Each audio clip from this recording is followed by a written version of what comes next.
Madanapalle sub collector కార్యాలయంలో files దగ్ధం కేసులో రోజుకు కొత్త మలుపు తిరుగుతోంది. మాజీ ఎమ్మెల్యే నవాజ్ బాషా ఇంటిలో సోదాలు నిర్వహించారు పోలీసులు. దీనిపై మాజీ ఎమ్మెల్యే నవాజ్ బాషా స్పందించారు. కొంతమంది తనపై విచారణ చేయాలని కోరడంతో రెండవ పట్టణ సీఐ సుమారు 5 గంటల పాటు సోదాలు నిర్వహించి ఏమీ లేకపోవడంతో వెళ్లిపోయారు. ఈ ఘటనలో ఎవరు ఉన్నా వారిని వదలకూడదని తెలిపారు. 2019 నుంచి ఎమ్మెల్యేగా తాను భూ కబ్జాలు అడ్డుకోవడం జరిగిందని మాజీ ఎమ్మెల్యే అన్నారు. మరోవైపు పెద్దిరెడ్డి పిఏ శశికాంత్ నివాసంలో సోదాలు ముగిశాయి.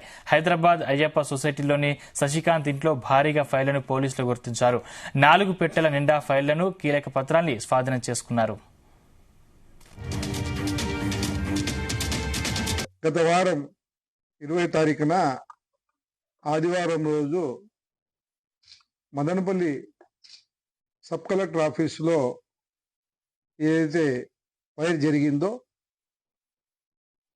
గత వారంగా అన్ని డిపార్ట్మెంట్లు, పోలీస్ డిపార్ట్మెంట్, రెవెన్యూ శాఖ డిపార్ట్మెంట్ అందరూ కూడా అన్ని రకాలుగా ఎంక్వైరీ చేయడం జరిగింది. దీనికి డీజీపీ గారు కూడా వచ్చారు, సిఎస్ గారు కూడా వచ్చారు, అందరూ వచ్చారు. ఏదైతే నేను 2019 నుంచి 24 వరకు శాసనసభ్యుడిగా ఉన్నానో అప్పుడు ఏమన్నా జరిగినాయా అనే ఒక అనుమాన దీనితో ఈరోజు మా ఇల్లు సెర్చ్ చేయడం జరిగింది. మల్లికార్జున గుప్తా సిఐ గారి ఆధ్వర్యంలో దాదాపు 4 గంటల నుంచి 8:30 గంటల వరకు కూడా 4 గంటల వరకు జరగడం జరిగింది.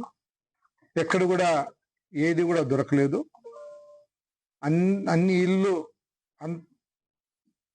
తనిఖీ చేయడం జరిగింది, బీరువాలు తనిఖీ చేయడం జరిగింది, మంచాల కింద తనిఖీలు చేయడం జరిగింది. అన్ని రకాలుగా తనిఖీ చేసినారు కూడా వాళ్ళు ఎక్కడ కూడా ఏ ఆధారం కూడా దొరకలేదని చెప్పి మీ శుభాముఖంగా తెలియజేసుకున్నారు. మీ అందరు తెలిసిందే, ఎవరైతే ఇప్పుడు అన్ని ఛానల్స్, ఎల్లో మీడియాస్ అందరూ ఉన్నారో, గత 5 సంవత్సరాలు నేను శాసనసభ్యుడిగా పనిచేశాను. నేను ఎలాంటి రాజకీయంగా చేశాను, నేను ఏం చేశాను అనేది మీ అందరు తెలిసిందే.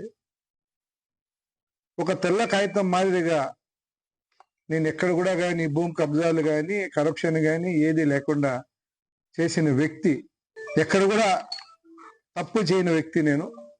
ఎక్కడ కూడా కబ్జాలకు కానీ, ఎక్కడ కూడా ఈవెన్ ఏ డిపార్ట్మెంట్ వాళ్ళు కూడా అవినీతి కానీ, రెవెన్యూ డిపార్ట్మెంట్లో ఏదైనా తప్పు పనులు చేస్తా ఉన్నా కూడా నేను అడ్డుపడి దానికి చేయని వ్యక్తి. కాబట్టి నేను ఈరోజు ప్రజల ముందుకి తలకాయ ఎత్తుకొని తిరిగే విధానంగా నేను శాసనసభ్యుడిగా పనిచేసినాను. కాబట్టి ఆ గర్వం నాలో ఎప్పుడు ఉంటుందని చెప్పి నేను తెలియదు.